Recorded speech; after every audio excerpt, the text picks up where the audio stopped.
todo el mundo estaba hablando de eso, todo el mundo estaba diciendo el presidente más cool, que se vendió como el más cool en su momento y tan popular en El Salvador, ahora nos sale con esta sorpresa.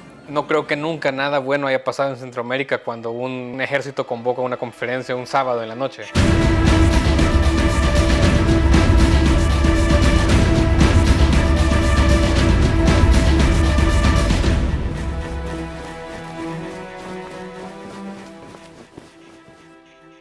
Yo fui en la noche al cuartel, donde fue la conferencia de prensa en la que el ministro leyó un comunicado, leyó un tuit. Nunca había entrado yo a ese cuartel de noche. Entonces siempre era como ya era bien raro la atmósfera. Básicamente dice que estaban esperando órdenes del presidente de la República y comandante general de las Fuerzas Armadas, lo cual en el ambiente en el que ya estábamos se sintió como una amenaza, se sintió como un decir, vaya, miren, aquí vamos a ir hasta donde tengamos que ir. Por este medio, reiteramos a los buenos ciudadanos que honraremos el juramento de obedecer al presidente de la República y comandante general de la Fuerza Armada en todas las ocasiones y riesgos, aún a costa de nuestras vidas. Por lo demás, o sea, más allá del acto de comunicaciones, fue súper inútil. O sea, creo que ya lo había dicho en un tuit, no tuvo mayor contenido informativo, pero sí en el término de comunicaciones, el ministro salir frente a las cámaras. Uno jura lealtad a la Constitución, no al presidente de la República. Eso creo que quienes fuimos parte de la Fuerza Armada y quienes lo son, entienden perfectamente que ese no es el mensaje, que ese no es lo correcto, jurarle lealtad a una persona, porque esta persona va a pasar. Sí tenían el plan de capturar a diputados, eso estaba. Hubieron, digamos, elementos de la Policía Nacional Civil y de la Fuerza Armada sitiando las casas de muchos diputados. Quien lo ha expresado públicamente y lo ha dicho de forma digamos, concreta ha sido el doctor Rodolfo Parker. El presidente de la República, Nayib Bukele, persiguió a sus opositores, incluso hasta sus viviendas. Debo entender que también a la diputada Patricia Valdivieso y no sé a qué otros diputados, pero por lo menos los que yo conozco y que pues estamos en junta directiva, expresaron su preocupación y cómo sucedieron los hechos. En realidad, como todo, fue un movimiento fraguado, ¿verdad? Empezamos a ver qué era lo que estaba ocurriendo antes. Llamaron al personal de seguridad que tenemos asignados por parte de la Policía Nacional Civil. Prácticamente los acuartelaron, los encerraron, les quitaron sus armas, entonces sabíamos a lo que íbamos. No les dijeron para dónde los llevaron, los movieron del lugar y empezamos a ver todo lo que estaba ocurriendo. Existió una circular oficial de la dirección de la Corporación Policial en la que se solicitaba que los miembros de seguridad que tiene cada uno de los diputados se concentraran este día en la Policía Nacional Civil. Posteriormente a eso nosotros supimos de que había un operativo precisamente para que las mujeres diputadas nos fueran a traer mujeres policías, para evitar, digámoslo así, algún uso indebido de la fuerza, ¿verdad? Un poco ilógico, pero sí. La lectura de ver todo eso, el despliegue del alto mando, jurándole lealtad absoluta y aún a costa de sus vidas, como que los civiles les iban a disparar, desarmando a la seguridad de la Asamblea Legislativa, todo eso, la idea que da es que se estaba planificando por lo menos la opción, y si no la intimidación, de poder el presidente de la República tomar el control, el poder total del Estado salvadoreño. Entonces un golpe de Estado hacia los otros órganos del Estado, o sea, un autogolpe, como se le llama en los términos que ya es conocido en América Latina.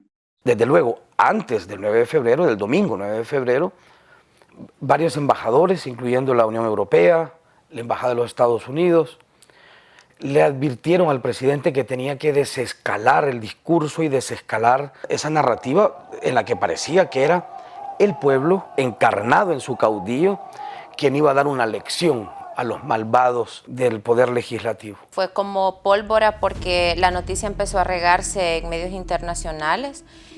No, creo que ellos no alcanzaron a dimensionar lo rápido que se iba a propagar la noticia en todos los países y en medios grandes. Recuerdo muy bien la columna de opinión que escribió José Miguel Vivanco en el New York Times, donde hablaba justamente del perfil autoritario del presidente, donde decía que prácticamente había un brazo autoritario en El Salvador que estaba intentando tomar todo el control y todo el poder. Por esas, precisamente por esas fotografías, por esos videos que circularon a nivel global, con un presidente que recurre a la fuerza bruta, a la intimidación de un Congreso que es un poder del Estado independiente, simplemente porque dilataban la aprobación de un proyecto que al Ejecutivo le importaba. Imagínense si eso ocurriera en todas las democracias en el mundo,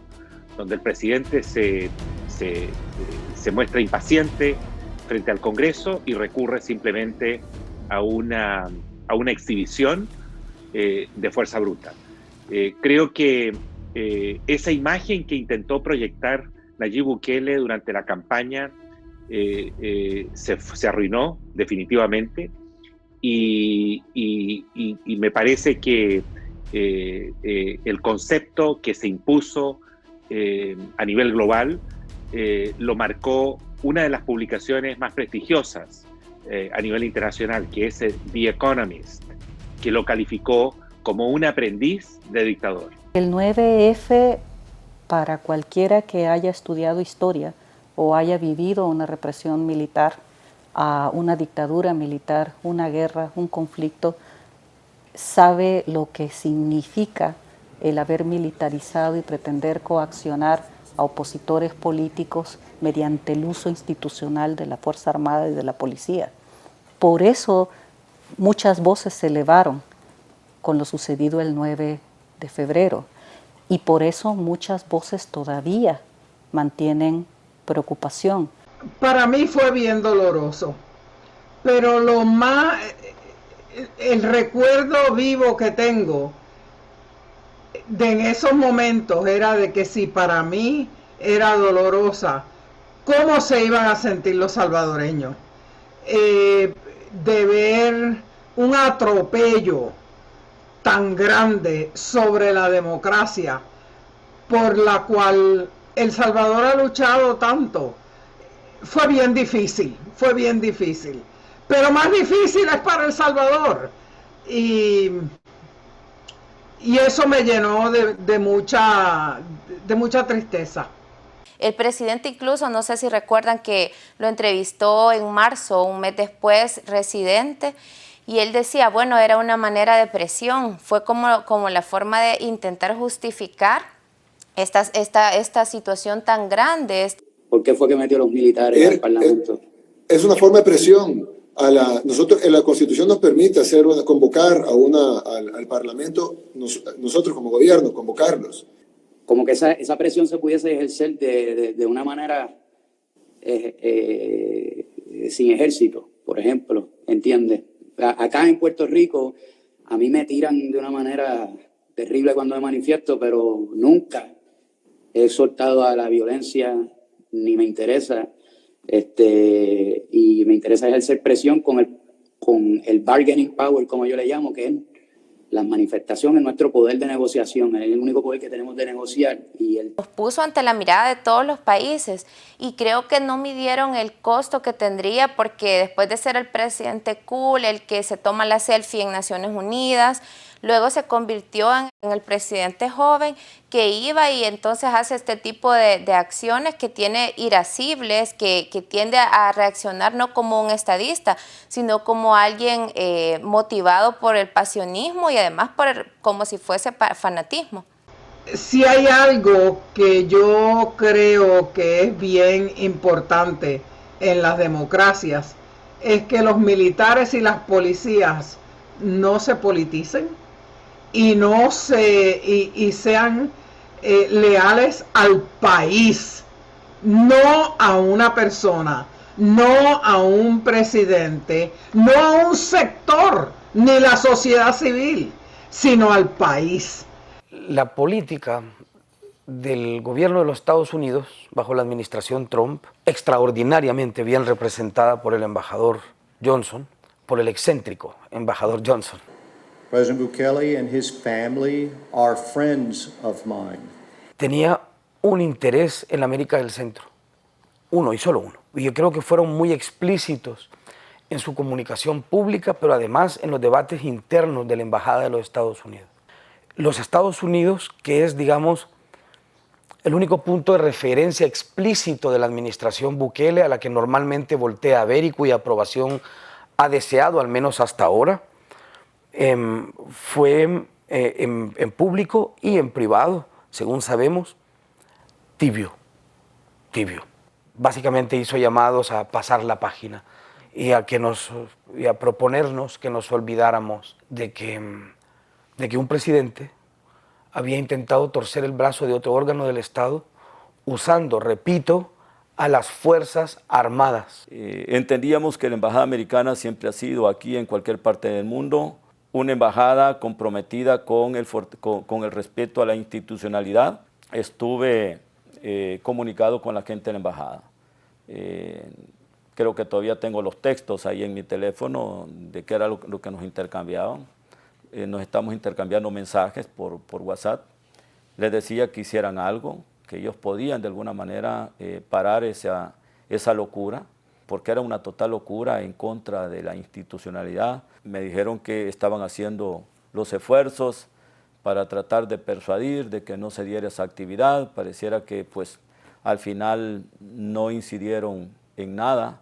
La comunidad internacional, representada en los embajadores acreditados en el país, vieron ese evento y supieron hacia dónde iba el presidente Bukele antes de ese día, con susto, con escándalo, y así se lo hicieron ver al presidente. Lo que tenemos que aprender, lo que yo creo que El Salvador debe tener la fe y el poder sentir que sí, esto es un atropello en contra de la democracia, no hay forma de verlo de otra forma. Esto no es permanente y que la solución a esto está en las manos de los mismos salvadoreños.